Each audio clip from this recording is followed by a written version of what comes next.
बेटे में वो तो टीवी में भी ना देख रही, फोन में देख। अच्छा, फोन में देखा। हाँ, तो टीवी फोन की बात है। क्या देखा आपने? उस पर आरोप लगाया जा रहा था उन्होंने पप्पू यादव को उन्होंने चप्पल फेंकी है, चाकू से हमला किया। चक्कू धर रखा है इतना बड़ा, चक्कू रखे हमारे घर में, चक्कू घर को लिए गए। में घर में खींच के ले गए, चक्कू धर रखा नहीं, इस चक्कू से गोदने के लिया है। फूट फूट कर रोती ये है सुमित गिरी की मां, वो सुमित जिस पर लगा है सांसद पप्पू यादव पर हमले का आरोप ये भी कि सुमित चाकू लेकर पहुंचा था पूर्णिया सांसद पप्पू यादव पर हमले के लिए। वो सुमित जिसे पकड़ लेते हैं पप्पू यादव के समर्थक, पहले उसे बुरी तरह से मारते हैं और फिर घर में घसीट कर ले जाया जाता है। इन सब के पीछे तस्वीरें वायरल हो गईं। मीडिया में तस्वीरें सामने आते ही बवाल मच गया। बुलंदशहर में हड़कंप मच गया क्योंकि आरोपी सुमित और उसका साथी हैप्पी दोनों बुलंदशहर के ही रहने वाले हैं। सिकंदराबाद के शहपानी गांव में मच जाता है कोहराम, जहां का रहने वाला है सुमित। सुमित के घर पर मानो मातम पसर जाता है। इस दौरान सुमित की मां रो रो कर बताती हैं कि टीवी और फोन पर वीडियो देखकर उन्हें ये खबर पता चली। उनको डर है कि कहीं उनके बेटे के साथ कोई अनहोनी न हो जाए। इस दौरान वो बताती हैं कि सुमित हमले वाले दिन करीब 3 बजे घर से ऑफिस जाने की बात कहकर लंच लेकर निकला था। बताते बताते माँ रोने लगती हैं। मैं तो ये चाह रही हूँ भैया मेरे घर आ जा सही सलामत, और मुझे कुछ नहीं चाहिए, ना मेरा राजनीति में ना मेरा कायम है, ना मुझे नहीं पता भैया कौन उसको लेकर गया। मेरा तो मेरे घर को ऑफिस में गया, लंच बंधवा कर गया है। 12:30 बजे घर से गया निकल के, ताऊ जी खत्म हो गए उनके पास बैठ के और उनको खाना वाना दे के, और जब गया 12:30 बजे घर से निकल के लंच लेकर ऑफिस को कह के। आपने क्या देखा टीवी में? क्या देख रही हो आप? अपने बेटे की तस्वीर देख रही हो? अपने बेटे में वो तो टीवी में भी ना देख रही, फोन में देख। अच्छा, फोन में देखा। हाँ, तो टीवी फोन की बात है। क्या देखा आपने? उस पर आरोप लगाया जा रहा था उन्होंने पप्पू यादव को उन्होंने चप्पल फेंकी है, चाकू से हमला किया। चक्कू धर रखा है इतना बड़ा, चक्कू रखे हमारे घर में, चक्कू से को लिए गए। घर में खींच के ले गए, चक्कू धर रखा नहीं, इस चक्कू से गोदने के लिया है। दावों के मुताबिक सुमित गिरी बीजेपी के सिकंदराबाद मंडल में नगर सचिव है। वो खेती और प्रॉपर्टी आदि का काम करता है। गाजियाबाद में भी उसका अपना ऑफिस होना बताया जा रहा है, जो बाकी दोस्तों के साथ वो चलाता है। आपको बता दें कि पूर्णिया सांसद पप्पू यादव पर दिल्ली में जूता फेंकने के दोनों आरोपी हैप्पी शर्मा और सुमित गिरी बुलंदशहर जिले के रहने वाले हैं। रविवार को दोनों आरोपी दोस्त दिल्ली सांसद के आवास पर पहुंचे थे। पहले से भी एक दूसरे को जानते हैं और आपस में दोस्त रहे हैं। सोशल मीडिया अकाउंट पर भी इनकी कई तस्वीरें साथ में देखी जा सकती हैं।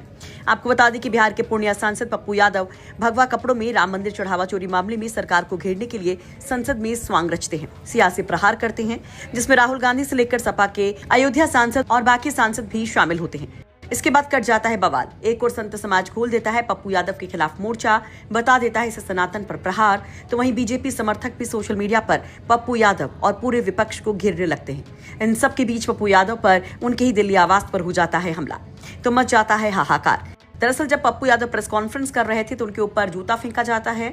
2 युवकों पर आरोप लगता है, उनको समर्थक पकड़ते हैं, जमकर धक्का मुक्की होती है, मारपीट होती है। इस दौरान हैप्पी शर्मा दावा करता है कि वो तो भाग निकला, लेकिन सुमित को पप्पू के समर्थकों ने बुरी तरह से मारा।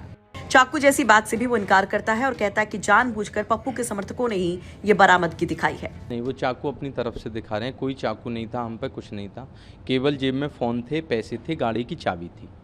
कोई वो चाकू बाद में उन्होंने दिखाया, जब उसे घर में ले गए ना, तो जब चाकू को लाए वो सब प्रेस के सामने था, लाइव चल रहा था। तो केवल हमने इतना कहा कि हमारे साधु संतों का अपमान क्यों करते हैं आप, कोई लेना नहीं देना नहीं क्यों करते हैं, भगवा वस्त्रों का, भगवान राम का अपमान क्यों करते हैं, मैं इसे नहीं सहेंगे हम, जो होगा देखा जाएगा। युवाओं का आक्रोश है उनके प्रति। तो ये कहीं आक्रोश कहीं ऐसे गुस्से में तो नहीं निकला कि आप चाकू लेकर आए? चप्पल जूते किसने फेंके? वो तो कह रहे हैं आपने फेंके। चप्पल जूते फेंके, हाँ। अच्छा। जब उन्होंने मारा हमें, तो वो पहचान कैसे पाए आपको? आप कुछ शूटिंग कर रहे होंगे? नहीं, कुछ नहीं।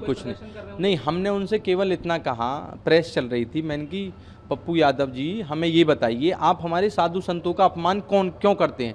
तो उन्होंने कहा, भी कौन हो तुम, कौन हो? मैंने कि हम भी व्यक्ति हैं, हम आम आदमी हैं, हमारा पूछने का हक है कि आप साधु संतों का अपमान क्यों कर रहे हो, हमारे भगवान को ऐसे तुम पैरों में क्यों गिर रहे हो? हमारे आराध्य हैं, हमारे राजा राम हैं, भगवान हैं, और जो है 150-200 साल बाद मंदिर बना है, उसमें आप बिना मतलब की बातों को करते हो।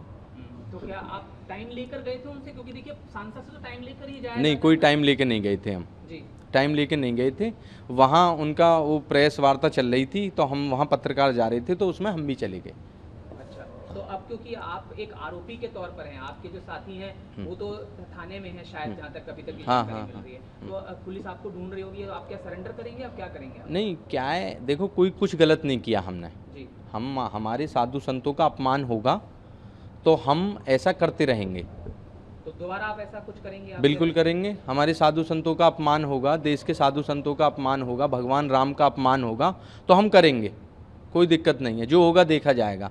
ये शरीर, ये जीवन भगवान का है, भगवान राम का है और उनके लिए समर्पित है। देखिए, जो आप कह रहे हैं, अगर इस तरह आपने जैसे भीड़ में ही मीडिया कर्मी वहाँ मौजूद थे और वहाँ कार्यकर्ता भी शायद उनके मौजूद थे, कई लोग उनके घर में आए रहते हैं, वो जनता दरबार भी लगाते हैं, तो तमाम लोग उनके घर में मौजूद थे, जब आपने ये किया तो आपकी जान पर भी मुश्किल आ सकती थी। भीड़ आपको घेर कर पूरी तरह से, क्योंकि देखिए भीड़ का तो कोई चेहरा नहीं होता, और जब अपने सांसद को कोई हमला होते देखेगा तो वो गुस्से में तो कुछ भी कर सकता था, तो जाहिर है कि ये आपकी जान पर भी आ सकती थी। जान पे आई थी, उन्होंने खूब मारा हमें, पर सब भगवान राम के भरोसे। कैसे गए वहाँ से, कैसे निकले? हम जो है वहाँ से जो है वो भीड़ ने हमें मारते मारते गेट के बाहर तक ले आई, तो फिर हम वहाँ से गाड़ी लेके आ गए।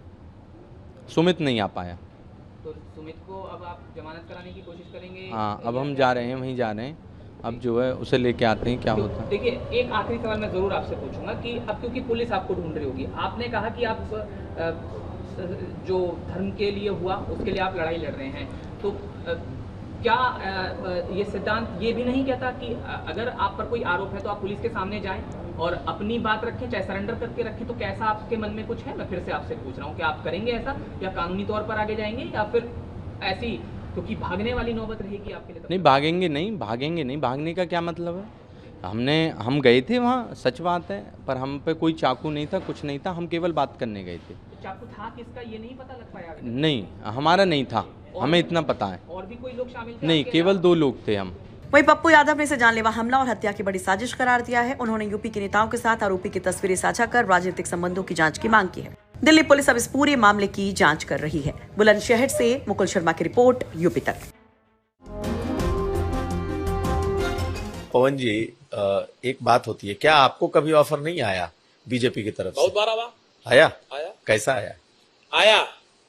क्या ऑफर आया? आया, हमने बताया था राष्ट्रीय अध्यक्ष जी को। आया। किस तरह का ऑफर आया? मतलब सब आया, विधायक मंत्री सब आया। जानते हैं, ये भी घटना बताते हैं आपको।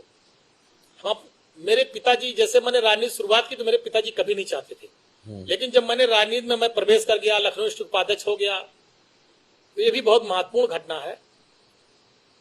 नेताजी का फैजाबाद आगमन था, तो मैंने कहा कि आपको मेरे घर चलना। कहे हाँ चलेंगे तुम्हारे घर। मैं जेल से छूट के आया था, वही मेरे ऊपर गैंगस्टर और सारे मुकदमे दर्ज हुए थे बहन जी की सरकार में, उसके बाद मैं छूट के आया था, तो मैंने कहा आपको मेरे घर चलना। कहे चलेंगे। नेताजी मेरे घर आए, अंगूरीबाग कॉलोनी में। मेरी माता जी ने खाना बनाया था। नेताजी ने, जो मेरी माता जी ने बनाया था, पूड़ी सब्जी, दही कचौड़ी, दही बड़ा जो था सब खाया। नेताजी ने बैठ के पूरा आराम से सब खाया, और खाने के बाद कहा कि और कुछ बना है?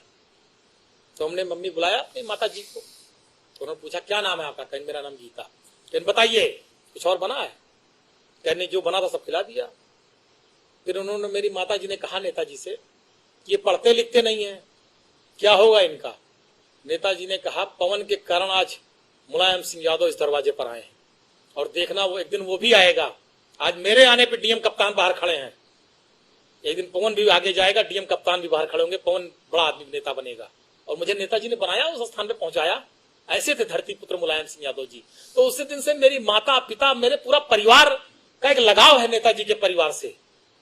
जब ये सब बातें आई कुछ लोगों ने कि भाजपा वाजपा ये सब, तो मेरे पिताजी ने तुरंत मुझको फोन किया, कहा जीवन में भूल न करना, जीवन में गलती न करना। ये चीजें मेरे पिताजी ने बहुत सख्ती से मुझसे बात कही थी, मैं बहुत ईमानदारी से आपसे कह रहा हूं।